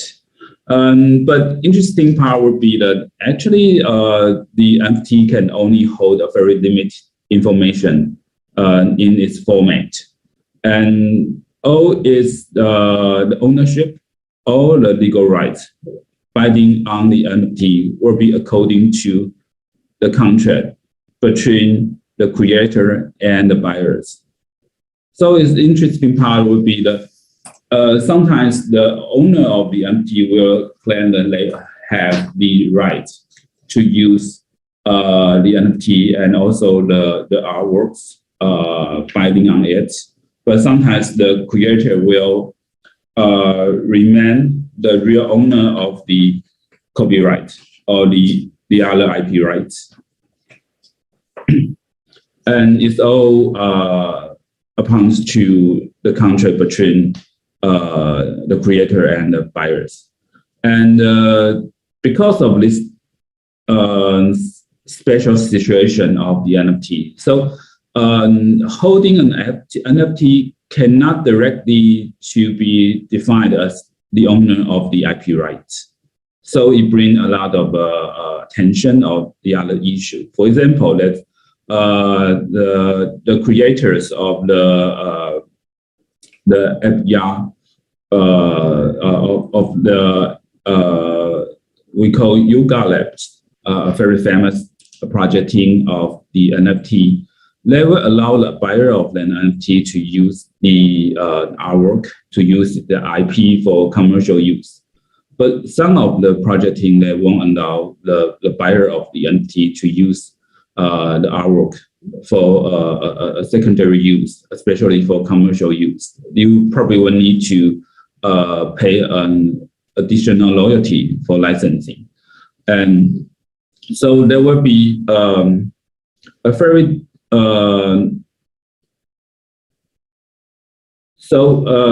normally, if you're trying to address this kind of issue, you'll need to have cooperations between all the stakeholders. For example, there will be several stakeholders in the NFT and about the transaction, the creators of the NFT, and sometimes they will all even involve the original creator of the artworks, and also including the buyer, or I should say the holders, the owner of the NFT.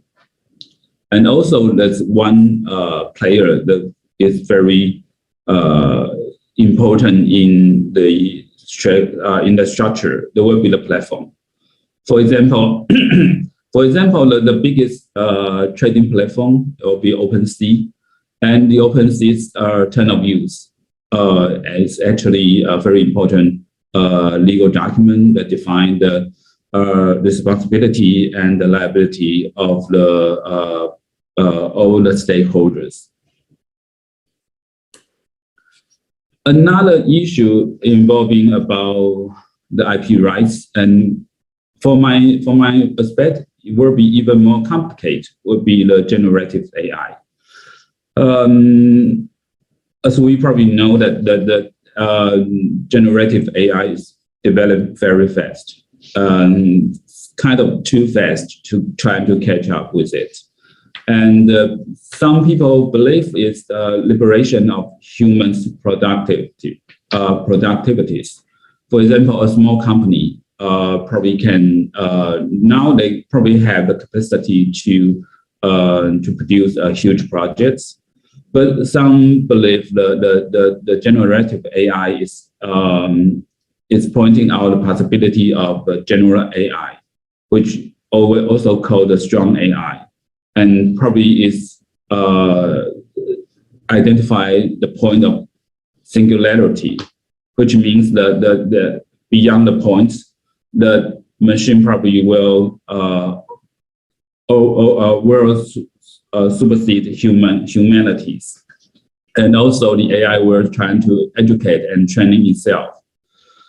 So, but anyway, let's come back to the legal issue about the generative AI.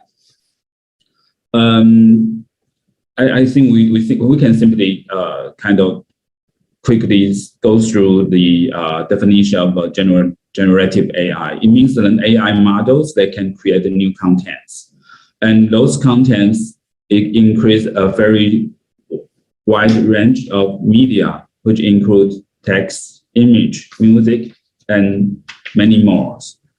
Let's some very notable example. For example, the ChatGPT or the DALL-E, which the Sean just mentioned, and also many other functions that is released recently.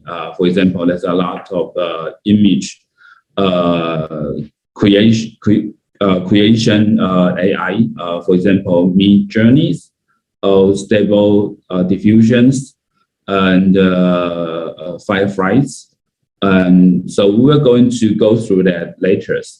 And the pictures here you can see is actually a Pokemon created by Midjourney. And that's why it's very difficult to try to define the IP issue about the generative AI. As you may see, the generative AI, although it says that this AI model, they can create a new content, but actually it did not create anything. It's trying to, it's a composition of a huge amount of some existing contents, which already existing or created by others. For example, in this picture, it's probably a composition by the image of the Pokemon, the Pikachu, and the other image of probably coming from the PC games or animations or comics. But however, beyond the very iconic image of Pikachu, actually it's very difficult to find or to define where this generative AI gets the other part or gets the other ideas from where. And so you will trigger the other issue that we were going to discuss later on. And okay, so let's come to the challenge of intellectual property. Okay, when we comes to the idea of intellectual property, it normally means 3 dimensions. One is we probably call copyright. Copyright is something that is going to protect your expressions. However, it did not protect your original idea. For example, let's come back to the last slide. For example, in these pictures, there's an idea about the image of the figure of Pikachu. But however, this picture is not drawn by the creator of Pokemon or the creator of Pikachu. So it's not, it's a whole new expression, and it's an expression created by a Midjourney, by the generative AI. So you cannot say it's protected by copyright laws. And the second dimension is the trademark, which is quite common in the commercial world. We're going to, later we'll go through a case about the trademark of a fashion brand. And trademark is something that we trying to protect, something that an icon or a mark or something that represent the quality or the nature of some merchandise. For example, in the fashion world, a brand means the quality and the value and also the design generated by vendors, by a company. Also, it protects the consumers when they are choosing the products, so they can simply choose and make their decision by identifying the trademarks. And also we have patent laws. Patent laws is something that we're trying to protect and promote the new technologies. And of course, this will be something that even more crucial in the in generative AI, but probably not the main issue we're going to talk about today. Today, we were most focused on copyright and trademark issues. And as I say, there will be something that we see that will be quite challenging regarding the NFT and generative AI. There will be something that we probably will need to take into account first.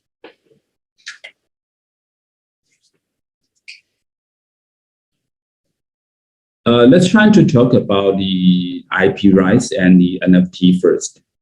As said, the NFTs is more like a virtual asset or digital assets on the blockchain. Technically, it's a digital token on blockchain, and itself it only holds a very limited information. And sometimes you host, for example, an index to a certain another digital asset or some physical assets. And sometimes you host links to a certain web page. And the web page probably contain a digital artworks, including some contract between the creator and the buyers.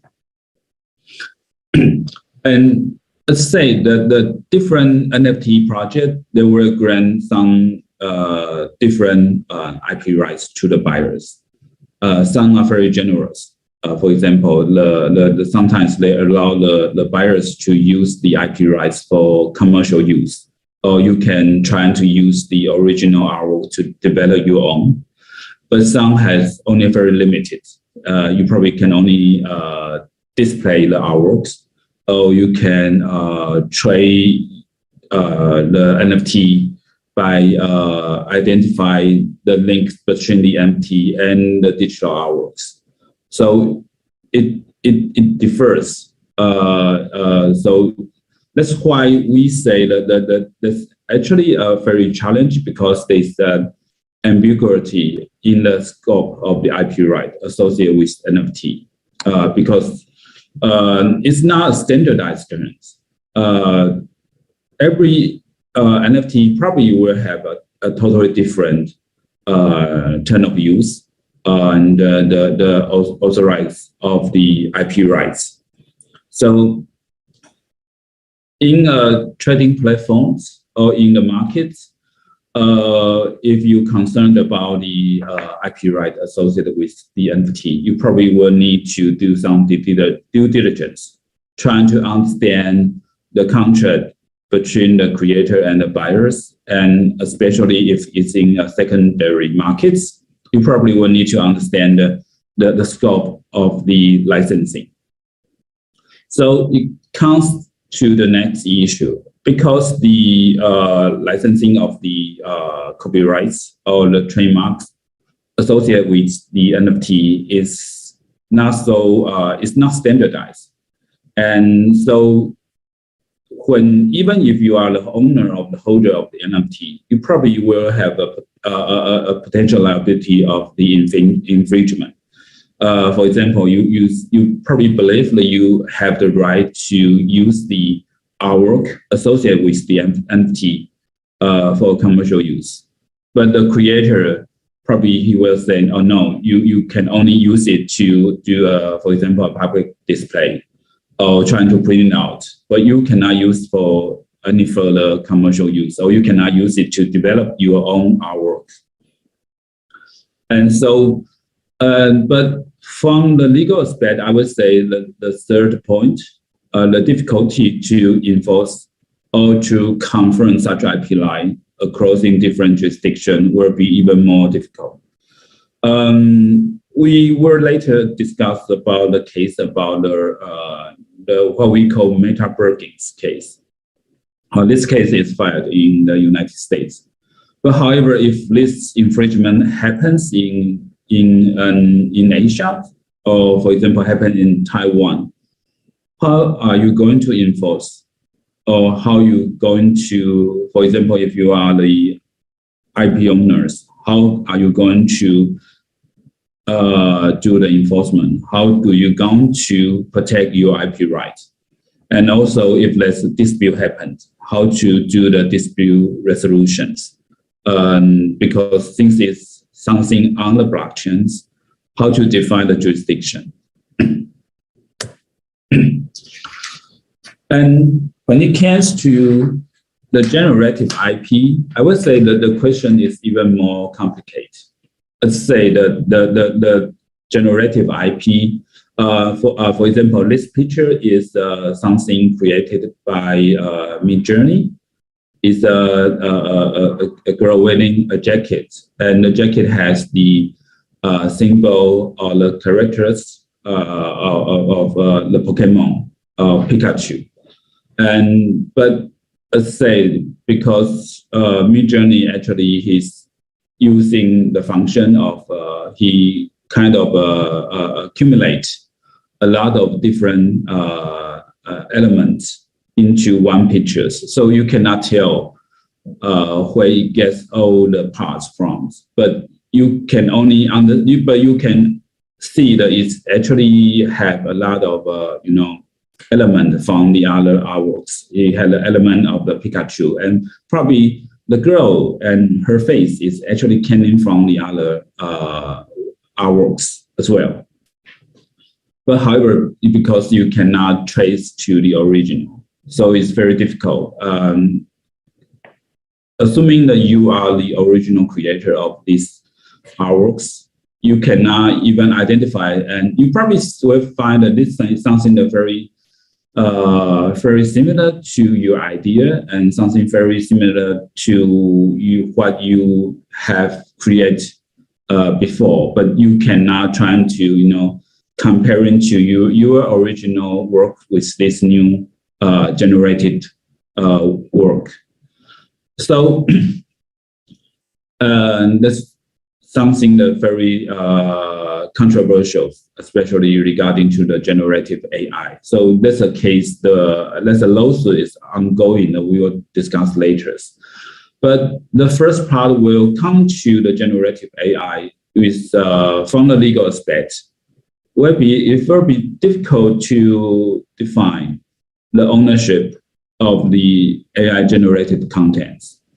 For example, there's several possibilities. It could be, for example, like these pictures. Who own this picture? Who own this idea of design? For example, if there's a fashion company who trying to create a jacket according to these pictures, according to this idea generated by Midjourney, should it pay any royalties to anyone? So there's a lot of debates about the ownership of AI. The general ideas coming from the United States Federal Code is if it's something created by AI, that it should not be protected by copyright. But however, right now it's more and more challenging to this idea because there's more and more content created by AI, and also is taking a very significant part in our daily works, in our daily life. So there's more debate and discussion about how to define the ownership or even some legal rights about the AI generated contents. And should it belongs to the creator of the AI? For example, if it's created by Midjourney, so should Midjourney, the company, own these pictures, or it should belongs to the user? Or we always sometimes say the user who key in the prompt, is it someone that should you own the rights of these pictures? Or AI itself, for example, there's a lawsuit ongoing in many jurisdictions. A law professor is arguing that AI should be the owner of its own generated contents, or should the AI be defined as the owner of the legal rights? So it actually comes to another consideration, especially about legal and ethical. So let's say there's a lot of debates on whether AI-generated works should be eligible for copyright protection.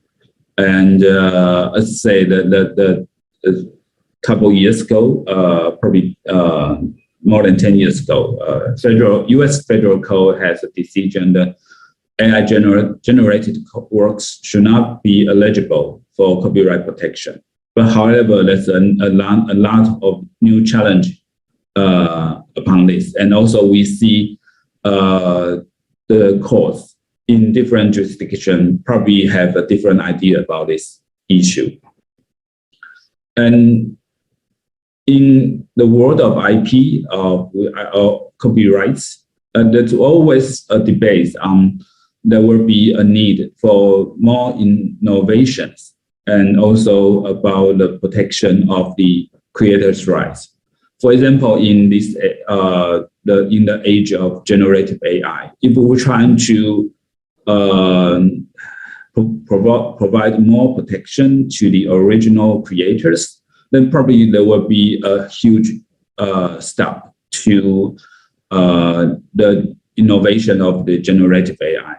For example, if we're trying to remove a lot of contents and say that you cannot use this to generate new works using the generative AI, there probably will be a big step for the generative AI to try to create more valuable works. And there will be something that the more important will be some ethical concern. For example, there probably will be a creation of what we call defects, or there will be potential plagiaries to if you're trying to use generative AI. And especially in the legal aspect, we are now concerned that probably people will use this technology to produce fake evidence, to try to produce fake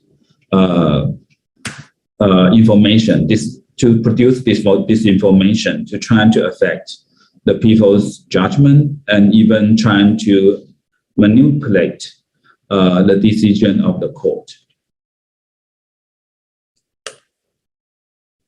Okay, let's come to some real world examples. And as I said, there's already some lawsuit happens regarding to the AI to the IP issues about NFT or generative AI. Especially regarding the NFT, that's a very famous case we call Meta Birkins. The fashion brand Hermes and has filed a case against an artist. It's called Mason Rothschild for trademark infringement because he's trying to sell 100 NFT online. The project is called Meta Birkins. So you can actually Google this case online by Google Meta Birkins. And before the Meta Birkins, the same artist has a project called Baby Birkins. It's kind of trying to include the idea about babies and Birkins, and they found that it's turned out to be a quite successful project. And at the time of the 2021, at the time the NFT is very hot issues and it's very popular in the markets. So they mint 100 NFTs which have the figure and the outlooks of Hermes Birkins. And Hermes and it sells on the platform like OpenSea. And in December 2021, he even sold an NFT of the Meta Birkins for $42,000, which is even higher than the real Birkins in the physical world. So the Hermes filed a lawsuit against this artist in the New York Federal Court, and also in 2021.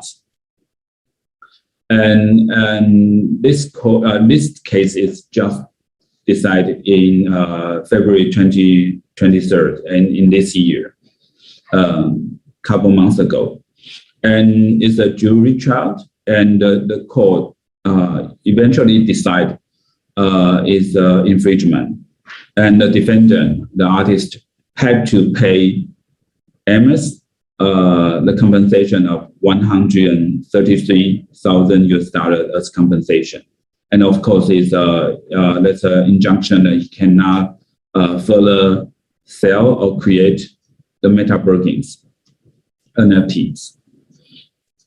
And regarding to the generative AI, that's as I say that it's very difficult to try to trace what artworks the generative AI used to try to create the new contents. But however, a group of artists that filed a class action lawsuit against the Midjourney Stability AI, who create a stable diffusion, and also DeviantArt, and the artist alleged those companies who create the generative AI used their artwork to trade an AI models without any permission and without any licensing. So it's a infringement. And this case is just filed this year, and also in the United States. And so people are still following the progress of this case. But however, I would say it's a very difficult case for the court. And also, since they are trying to claim a right over copyrights. As I say, the copyright it protect the expression. It did not protect the idea. For those artists, if they are difficult to identify the elements or the parts, the